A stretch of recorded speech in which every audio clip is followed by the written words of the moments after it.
Bonjour à tous, c'est Thomas. On se retrouve aujourd'hui pour une nouvelle vidéo et le premier épisode de ma série consacrée sur le hacking. Premièrement, nous allons commencer par exploiter la faille Eternal Blue. Disclaimer, la vidéo est réalisée sur nos propres machines. On a monté notre propre lab. Il est formellement interdit de hacker des machines sans l'autorisation de leur propriétaire. Cette vidéo montre qu'il est indispensable de faire vos mises à jour logiciels et systèmes. Donc maintenant, commençons. Nous allons d'abord savoir quel est le système d'exploitation qui tourne sur la machine de la victime. Donc pour ça, je vais faire un nmap. Je fais nmap espace-ss-pn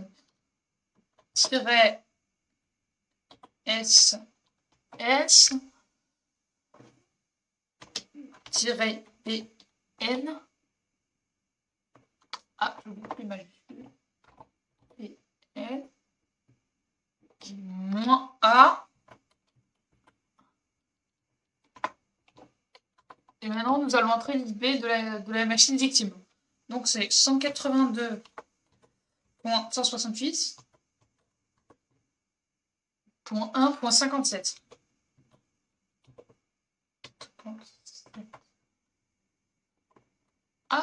Oups, j'ai mis 27, je vais le 50.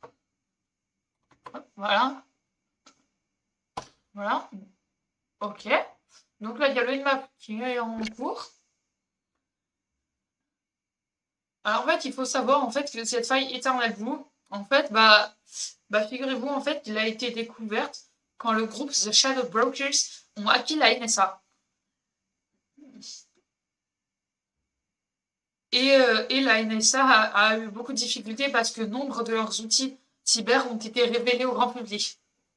Mais heureusement que les fichiers les plus importants n'ont pas été révélés car les hackers n'ont pas eu la somme, car personne n'a payé la somme en bitcoin nécessaire pour révéler les autres fichiers.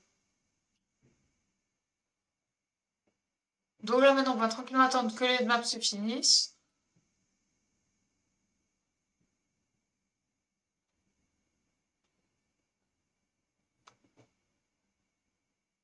Et il faut savoir aussi que j'ai installé la nouvelle version d'FS, donc je prévois bientôt de refaire les vidéos FS. Mais entre-temps, j'ai des problèmes de matériel. J'ai mes manettes des gaz qui sont cassées. On a cassé le conducteur, donc ça marche plus très bien. Alors, on va tranquillement attendre que ça se finisse. C'est normal que sinon ça prend trop autant de temps.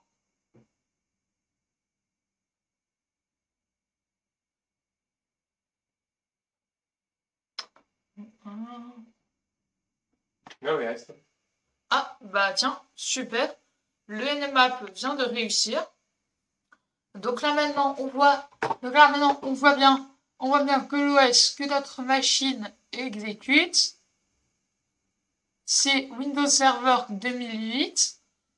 Donc, nous pouvons donc exploiter la faille 0 Days Eternal Blue. Donc, pour exploiter la faille, nous allons d'abord devoir...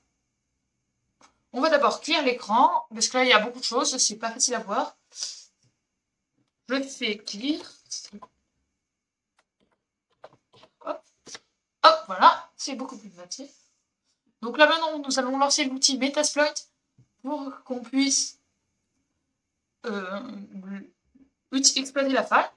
Donc, je vais faire msf console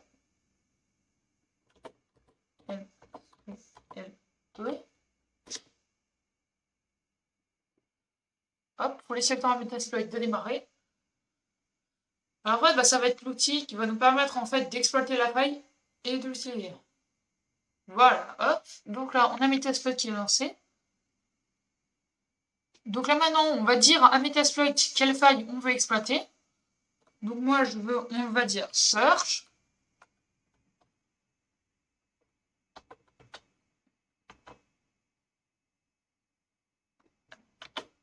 On va lui dire search. Le CV d'Eternal Blue, donc c'est CVE 2017.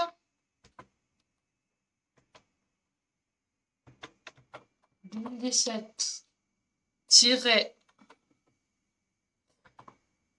0, 0, 134, 0, 1, 3, voilà. Donc là, on va dire à l'outil de chercher la faille, hop, voilà, il l'a trouvé. Donc là, maintenant, il faut qu'on choisisse la bonne version du système. Donc là, on est sur un Windows Server en 2008.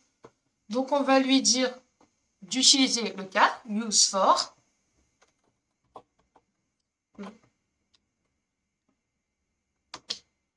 Voilà, donc là, on lui dit d'utiliser la version système 4. OK. Donc là, maintenant, on a 7 l'exploit. Donc après, on va nettoyer l'écran.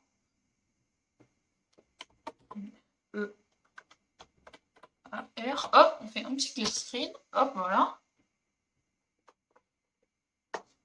Puis maintenant, on va choisir le payload. Alors en fait, le payload, en fait, c'est le petit programme en fait que Metasploit va mettre dans la machine de la victime. Donc pour voir tous les payloads possibles, on va faire show payload. S-H-O-W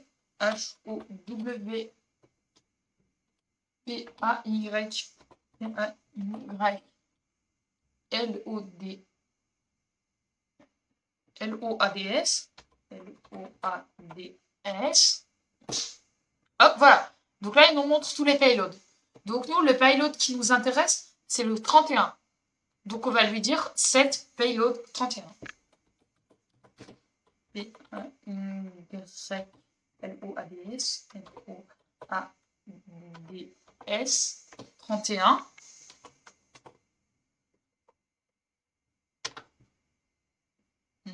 Ah, j'ai fait une petite erreur dans la commande. Ah, je l'ai écrit en majuscule.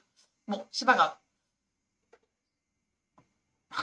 Il n'y a pas de S. Oh, attendez, il faut que je réécrive ma commande.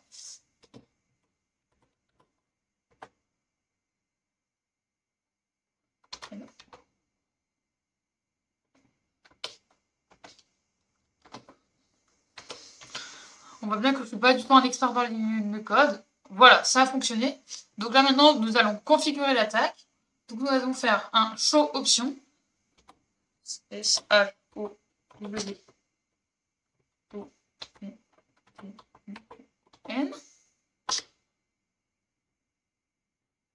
J'ai fait une petite erreur, encore une fois. S-H-O-W.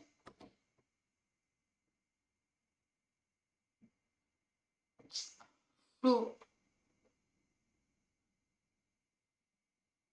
Alors, option. J'avais oublié le S. Hop, voilà. Donc là, maintenant, on a les options. Donc là, maintenant, il faut qu'on set le R host. Donc là, ça va être la victime. Donc là, maintenant, on va mettre l'IP de la victime. Donc on fait set R H O S S.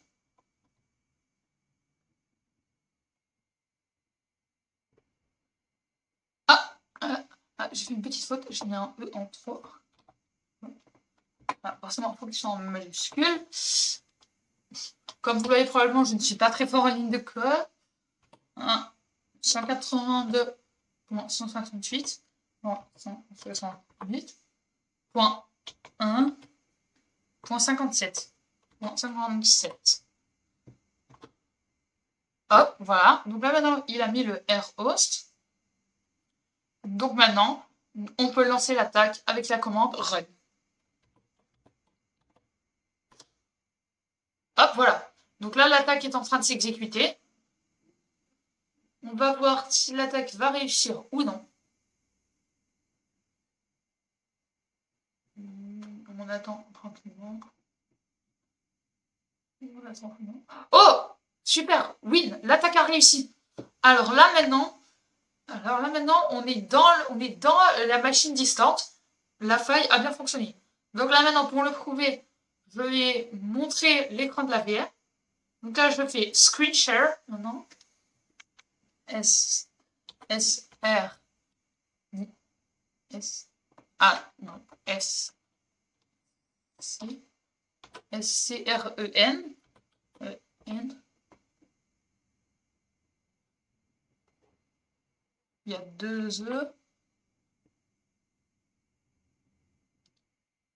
N. S-H-A-R-E. S-H-A-R-E.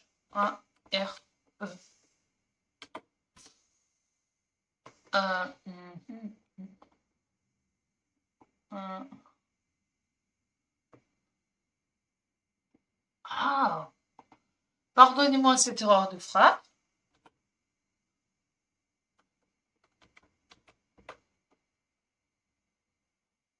N.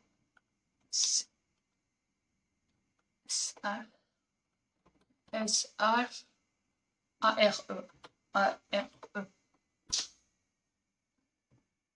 Hop là, voilà. Donc là, nous avons l'écran de la VM. Donc, le hack a successivement fonctionné. Donc pour vous prouver, mon père, est parti faire des actions sur la VM pour vous prouver qu'on voit bien l'écran de la VM est en direct.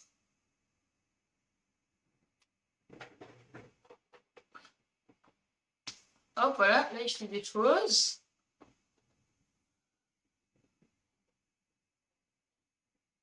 Bonjour. Donc, j'espère que cette vidéo vous aura plu. Et sur ce, à très bientôt pour l'épisode 2 de la série du hacking.